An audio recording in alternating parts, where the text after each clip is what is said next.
साथियों नमस्कार। आज के इस एपिसोड में टेक्नोलॉजी से जुड़ी हम दो वास्तविक घटनाओं को आपके साथ साझा कर रहे हैं। साथियों, उम्मीद है कि वो घटनाएं आपको पसंद आएगी, आपके दिल को अंदर तक झकझोर देगी। साथियों, एक शेर की दो लाइनें थी, मैं शुरुआत उसी से कर रहा हूं कि मोबाइल के दौर के आशिक को क्या पता, मोबाइल के दौर के आशिक को क्या पता कि कैसे निकाल कर रख देते थे हम खत में कलेजा निकाल कर, कि कैसे निकाल कर रख देते थे हम खत में कलेजा निकाल कर। तो साथियों, घटना बड़ी अच्छी घटना है और ये वास्तविक घटना है, अमेरिका की घटना है। एक लेडी टीचर अपने स्टूडेंट्स की परीक्षा की कॉपियां चेक कर रही थी और उनके हस्बैंड मोबाइल फोन पर गेम खेल रहे थे। 1 घंटे से कम चल रहा था। अचानक कॉपीज चेक करते करते वो लेडी टीचर रोने लग जाती है जोर जोर से। जब लेडी टीचर रोने लगती है तो वो जो उनके हस्बैंड है, जो अभी तक गेम देख रहे थे, वो टीचर पूछते हैं कि my dear, why are you weeping, why are you crying. तो वो लेडी कहती है कि मैंने कल अपने बच्चों को एक असाइनमेंट दिया था, उसी को मैं चेक कर रही थी, और वो असाइनमेंट था और होमवर्क था माई विश, मैं क्या बनना चाहता हूं, माई विश। तो एक बच्चे ने कहा कि my wish is to become smartphone, मैं स्मार्टफोन बनना चाहता हूं। और वो स्मार्टफोन क्यों बनना चाहता है उसकी वाइफ ने उसको पढ़ के सुनाया।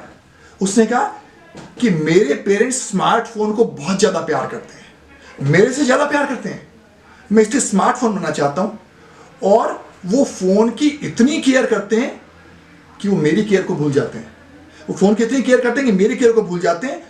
उसने कहा कि कभी कभी पापा ऑफिस से थके हारे आते हैं, फोन के लिए समय निकालते हैं, लेकिन मेरे लिए समय नहीं निकलता उनका, मेरे लिए समय नहीं निकलता। और कभी कभी तो मैं देखता हूं कि पहली घंटी में वो फोन को उठा लेते हैं, पहली घंटी में फोन को उठा लेते हैं, लेकिन अगर मैं रोने भी लगूं तो मेरी तरफ ध्यान नहीं जाता उनका।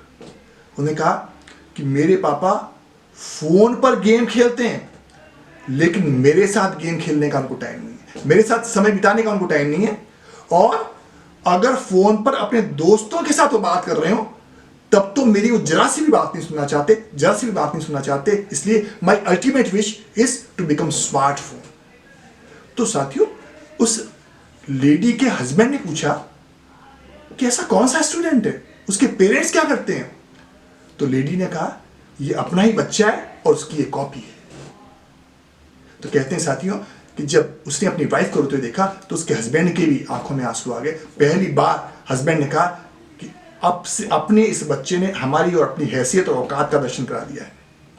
साथियों, कहना मैं चाह रहा हूं कि gadgets are for our ease, but they are not to seize the love amongst the faculty, amongst the family. Technology is not life, technology जिंदगी नहीं है। और जिन लोगों ने टेक्नोलॉजी गैजेट्स बनाए उन्होंने अपनी जिंदगी को बर्बाद नहीं किया, चाहे वॉरेन बफेट हो, चाहे बिल गेट्स हो, चाहे कुमार मंगल बिरला हो, चाहे सत्या नडेला हो। वो टेक्नोलॉजी गैजेट्स को बहुत अच्छी तरह से संभाल कर यूज कर रहे हैं। वॉरेन बफेट शाम को 6 बजे बाद अपना मोबाइल फोन नहीं उठाते, कुमार मंगल बिरला रात को 8 बजे बाद मोबाइल फोन नहीं उठाते, बिल गेट्स सिर्फ 8 घंटे अपने मोबाइल के पास में रहते हैं। उन लोगों ने टेक्नोलॉजी को इजाद किया, इन लोगों ने गैजेट्स को इजाद किया और जिंदगी हमारी नरक बन गई। वो तो अपनी जिंदगी आज ही स्वर्ग में गुजार रहे हैं, लेकिन हमारी जिंदगी नरक बन गई। क्यों? क्योंकि जब आप गैजेट्स को बिना देखे वाले, बिना किसी सोच विचार के जब आप यूज करेंगे तो आपकी और हमारी जिंदगी नरक बन जाएगी। मैं आपको दूसरी वास्तविक घटना बता रहा हूं साथियों। मेरे 2 स्टूडेंट्स, ये वास्तविक घटना है, मेरे 2 स्टूडेंट्स, एक लड़का और लड़की, आज के 15 वर्ष पहले की घटना है। उन्होंने शादी कर ली और जब शादी की तब तो बड़ा अच्छा समय चल रहा था।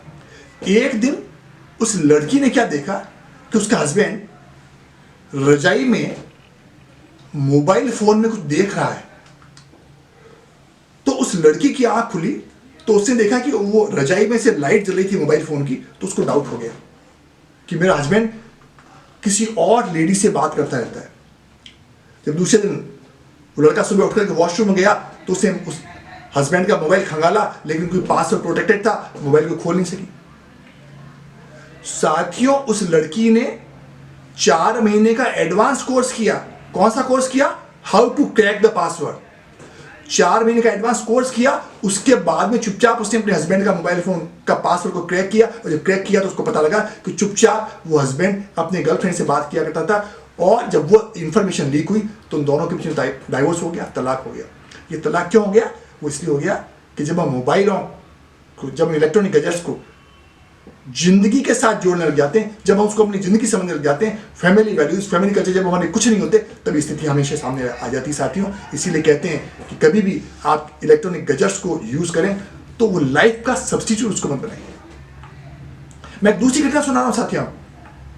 एक बेटा, ये अमेरिका की घटना है, एक बेटा अपने फादर के साथ बैंक गया, और बैंक में उसे देखा कि फादर को आधा घंटा करीब लग गया। उसने अपने पापा को कहा कि पापा, आप इंटरनेट बैंकिंग को एक्टिव क्यों नहीं करवा लेते? आप इंटरनेट बैंकिंग को एक्टिवेट करवा लीजिए। आपका रोज जब भी आप यहाँ आते हैं आधा घंटा 1 घंटा वेस्ट होता है, वो भी वेस्ट, आपकी बचत हो जाएगी। आपकी जो भी शॉपिंग है वो ऑनलाइन हो जाएगी। अमेजोन है, कभी फ्लिपकार्ट है, कभी स्विगी है, आप सारी सारी चीजें घर बैठे मंगा लेंगे, और आप ऑनलाइन में और नेट बैंकिंग में एक नई दुनिया को देख लेंगे। पापा, ये पुरानी दुनिया में अभी कहां तक आप पड़े हुए हैं? और सही भी कहा कि पापा, आपको घर से बाहर निकलने की जरूरत ही नहीं पड़ेगी। पापा का जवाब क्या था सुनिए। पापा ने कहा, बेटा, मैं बैंक में आया, मेरे 4 मित्रों से मिला, मैं बैंक के स्टाफ से बातचीत की, क्योंकि मैं अकेला हूं, ये मेरी कंपनी है, मैं इसको एंजॉय करता हूं। उसने कहा कि ये मेरा फिजिकल और इमोशनल टच है, जिसको कि मैं एंजॉय करता हूं, जो कि मुझे प्लेजर देता है। और उनके पापा ने कहा कि बेटा, जब मैं 2 साल पहले बीमार हो गया था, तो वो जो फ्रूट सेलर जिससे मैं रोज फल खरीद के लाता था, वो रोज मेरे घर आके मेरी तबीयत पूछा करता था। उसने कहा कि जब 6 महीने पहले जब तुम्हारी मम्मी सुबह घूमते घूमते गिर गई थी और हमारी फैमिली का कोई भी मेंबर साथ नहीं था, तब वो जो किराने का व्यापारी था, वो जो ग्रोसरी ओनर था, जिससे हम रोज ग्रोसरी का सामान लाया करते थे, उसने अपनी गाड़ी में बिठाया, उसको हॉस्पिटल ले गया मम्मी को। उसके बाद में उसने हमें इन्फॉर्म किया।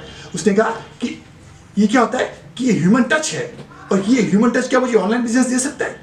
क्या ये ह्यूमन टच मुझे फ्लिपकार्ट या स्विगी या कोई और ऑनलाइन बिजनेस दे सकता है? फादर ने कहा कि मैं नहीं चाहता कि ये सारी चीजें घर पर डिलीवर हो और मैं कंप्यूटर पर बैठा रहूं। मैं जिन लोगों से डील करता हूं वो सेलर नहीं है, वो मेरी बॉन्डिंग रिलेशनशिप है, और मैं उस रिलेशनशिप को एंजॉय करना चाहता हूं, और ये एंजॉयमेंट मुझे कोई भी दूसरा व्यक्ति दे नहीं पाएगा। फादर ने कहा कि बेटा, spend time with the people, not with the gadgets और नॉट विद द डिवाइसेस। और जब तक आप आदमियों के साथ हैं, जब तक व्यक्तियों के साथ हैं, आपकी जिंदगी गुलजार होती रहेगी, आपको जिंदगी में कभी एकाकीपन नहीं आ पाएगा। तो साथियों, इस इंसिडेंट को मैंने आपके सामने इसलिए भी शेयर किया क्योंकि हम देख सकें कि जब भी हम किसी डिवाइस को यूज करें, जब भी हम किसी गैजेट को यूज करें, तो वो हमारी जिंदगी का अमन, चैन, सुख और शांति ना छीनने पाए। तो साथियों, इन 2 घटनाओं को मैंने आपके साथ साझा किया। आपकी घटनाएं कैसी लगी? आपके व्यूज, आपके ओपिनियंस हमारे लिए बड़े महत्वपूर्ण लगते हैं।